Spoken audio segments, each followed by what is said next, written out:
Hey, how's it going, guys? My name is Jackie Fish and welcome back to Medieval Kingdoms Total War 1212 AD, and today we're going to be taking a look at just an absolutely amazing part of this mod. It has recently been added into the tester build, which isn't available for everyone quite yet, but when it is, oh my god, is it going to be absolutely amazing. Because I mean, not only does this mod already have population, it already has empire forming events, now it has a proper working Holy Roman Empire. Yes, oh my god, it is so awesome, and it's definitely going to be like the standout point for this mod when it fully gets completed, when they add in more technology, when they add in the higher tier units, when they add in the architecture. I think this Holy Roman Empire mechanic will just definitely be one of the best parts of this mod, because it's amazing and it really is impressive what DE Trooper and the whole mod team have managed to create, not only with 1212 but definitely what DE Trooper has done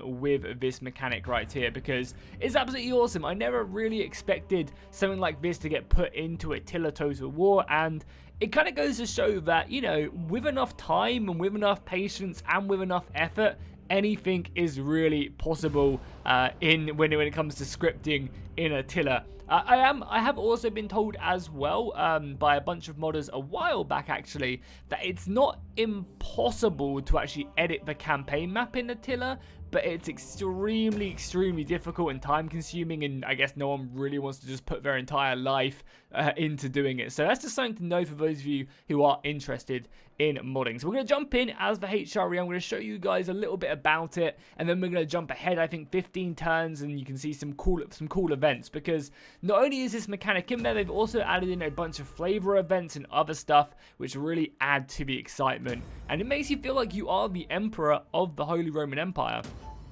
So obviously, as Otto the Fourth, you are excommunicated by the boy pope, and you've also got the pretenders of Sicily as well. But obviously, the HRE, you know, you do only control 2 of the main cities in the HRE, Frankfurt and Brunzenbach, and whatever that German city is called in the north. And then you obviously have all your vassals and all your client states. So if we just go to, it's not attitude, right? It's diplomatic relations right there. You can see that you do actually have a large amount of control. For some reason, what is it? England? Oh, we've got treaties, sorry. So this is basically all the treaties that we have, and we have treaties with England as well, which is nice. I think that's against the French. But this is the mechanic I am talking about right here. Look at it. Oh baby, it is amazing. It's basically like and I think it's taken heavy inspiration from the EU4 mechanic, Holy Roman Empire mechanic, which is, you know, I'm not putting it down whatsoever. You know, that's a great mechanic in the Holy Roman Empire for EU4.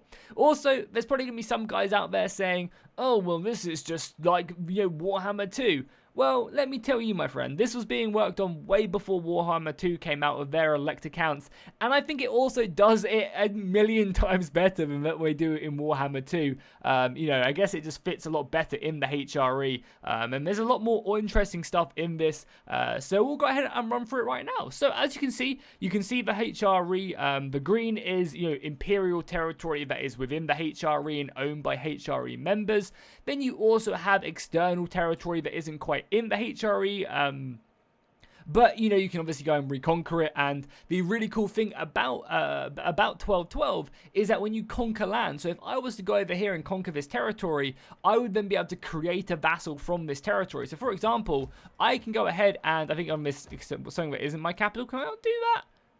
Maybe it's not my core provinces, but generally what you can do when you take an external province is you can click a button down here and it will create a vassal. So I could go up here and take Stressland and then just create a vassal, and then in turn that vassal would then be, you know, within the HRE. So it's not necessarily me taking land inside the HRE, because there is actually negatives for doing something like that, and I'll go through that in a second. So as you can see all the territory. You can also see, you know, whether people are happy or loyal to you. You can see that, you know, Wittenberg is actually loyal. You can see the attitude of them, and that obviously influences whether or not they will vote for you in the HRE elections. It would be great to get like a something on here that tells you when the next HRE election is going to occur, because at the moment it just says, you know, you currently got these many people voting for you, and then you don't really know when you need to get everyone else to vote for you. And obviously these factions will vote for you if they like you, you have good diplomatic relations, if you're passing imperial reforms and other stuff along them lines. Really, really cool. You can also kind of see how many people everyone has, and it's just pretty cool. You can also see how many regions they own as well, as if you own multiple regions within the HRE, you're going to get these negative bonuses. I'm not sure if it shows off actually on diplomacy, if we take a look, because there's some factions who own multiple cities, and they do get some negative bonuses. I'm not sure if it does show though. Does it show for me? I guess it is me. Maybe Austria, because they own 2 settlements.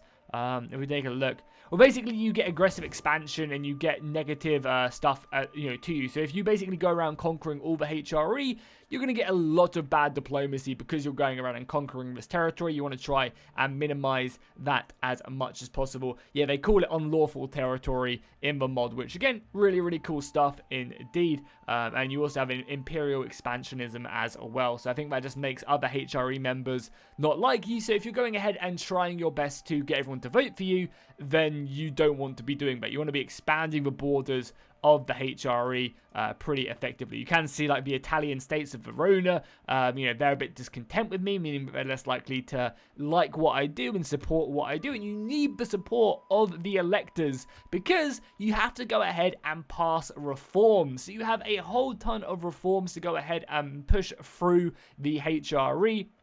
Some of them giving you some good bonuses, some of them giving you other stuff as well. So, just by doing this, we can go ahead and work our way down. And then there's some really important ones. So right here, the Institute of the Common Penny goes ahead and gives you 20% income from vassals. That's absolutely huge, right? So you want to try and push this through as quickly as possible. This gives you 5% tax rate and more levies from vassals as well, which is a really cool mechanic in Attila, where you can go around and actually recruit vassals, levy vassal troops and stuff like that. Establishing this gives you 2 public order, and then obviously at the end of it, you do go ahead and I think absorb everyone, and it's just an event where all the electors just become one big blob, which is ultra cool. And to pass this, not only do you need the support of other electors, and you do that again by, passing decrees and go ahead and just, sending them money and improving diplomatic relations, but you also go ahead and have to use this imperial authority right here, which goes ahead and ticks up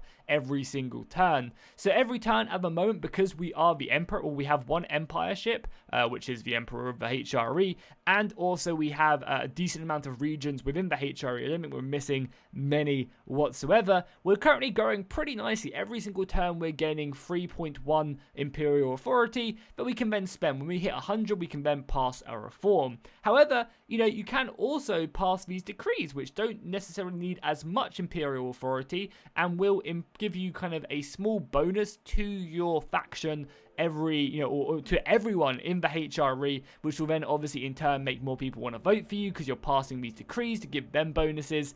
So it's just a really, really cool system. And again, obviously heavily influenced from EU4, but again, I think that's a great system, and they've definitely done some really cool stuff with it, as there are also a lot of events that go alongside this system, which go ahead and allow you to kind of, pick certain sides in wars. It's just really cool. We'll go ahead and look at an event in a second and also pass a reform.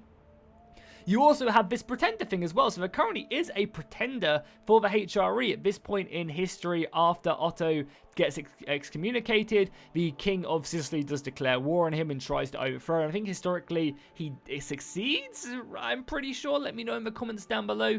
And yeah, so it's a really cool kind of like pretender system, and this is causing strife in the HRE at the moment. If we take a look at Austria right now, you can see that Federico actually does have more votes than I do. So if there is an election, Federico will come out on top, and I think that's also coming down towards the because I'm excommunicated as well. Yeah, right here. So you actually have a really, really interesting I guess decision to make, because you can get your leader killed and then obviously secure your dynasty, or you secure your power at the beginning. But if you end up dying, I'm actually sure what happens if you end up dying, because it does say that Federico will become the next HRE emperor if you die, right? And then you get rid of this, then would you play as Sicily? Not actually too sure. It's obviously something we will have to find out at some point. But yeah, just a really cool system, and obviously you can pass these. So these decrees are short term, they're 15 turns, and it will cost you 25 imperial authority to enact, and will last for 15 turns. So, you know, it's a big chunk out of your kind of imperial authority, because you know, it will cost quite a lot, and it will make you slow up on these imperial decrees. And obviously, as you go to war with a lot more people as well, you'll find yourself, you know, in a pretty tricky situation. And as well as that, you know, your HRE client states do go to war with one another. I think I spammed through like 15 turns. We can actually just jump into a save I spammed through to go ahead and take a look at some stuff. I spammed through like 10-15 turns, and I got attacked from Hungary, Poland, Bavaria went to war with Austria, I think Wittenberg went to war with Denmark, and, you know, you're going to have lots of trouble not, you know, expanding the traditional way, but just trying to expand the HRE, because obviously that final reform you go ahead and grab goes ahead and gives you, you know, all the territory. So it's a very different way of playing, and I think it's a really, really unique one to the HRE. And I also thought, if they can get this system down, how interesting it would be just to have a generic one for like other feudal lords, like kind of depicting the court and laws and stuff like that. That'd be really awesome. And like kind of, you know, for England, you could have all the barons and trying to control them and keep them happy and stuff. Could be really interesting. For, you know, the Byzantine Empire, like that could be really awesome. There's just a lot of really cool stuff, or kind of, you know, yeah, like it's just a bunch of like really cool stuff that could go ahead and be, you know, created with this mechanic if they can get it down there. Because I mean, it's really impressive. So here we go. This is one of the effects, or one of the story missions. There's a bunch of these added in. I think I've spammed through a handful of these, and yeah, they give you some interesting stuff. So at the moment, you know, there's a dispute between Milan and Savoy, and you have some decisions to make. Do you support neither city and just lose imperial authority? Do you support Savoy, or do you support Milan? And again, annoyingly, because of Attila, I can't, like, I just hate this in Total War. How, I'm not sure if they fixed it in 3K. I think there's some things you can do in 3K like this, but again, I can't look at the diplomacy. I can't look at my imperial authority. So, you know, unless I knew this event was coming, I can't make really an informed decision, because I can't remember how, you know, my relations are with Milan, or how, if I need Savoy to go ahead and back me and vote for me in an election. I just don't really know, which is very cool. Oh yeah, also, I'm an absolute idiot, right? Because the HRE elections are after death, right? It's not a set amount. I don't know why I said that earlier. I'm a complete idiot, right? The HRE elections is when you die, the next person gets elected. Yeah, I don't know why. I'm sure you guys have already written a million comments down below informing me on how the HRE actually works. But yeah, as you can see, we've gone ahead and we backed them, which was nice. So I don't know what I clicked, but we basically just backed someone, and that'll go ahead and make them more likely to vote for me. At the moment, we've currently got 9 votes. So as long as you secure that bag before you die, it's always pretty good. And because, you know, the years do fly by pretty quickly, this is a really, really cool system, as you will have, you know, plenty of strife, and you might find yourself not with the electorship. We've also can pass a decree. Oh, we're actually pretty close. Oh, because I clicked the bottom one, we lost imperial authority. But yeah, I don't know. That's basically everything I wanted to show off today. I think it's a really, really cool system. You can actually see some people fighting one another as well, and you can kind of pick sides, and you know, it's quite cool what you do get up to, and obviously expanding the borders as well. I don't know if I can I won't have artillery right to take that, no.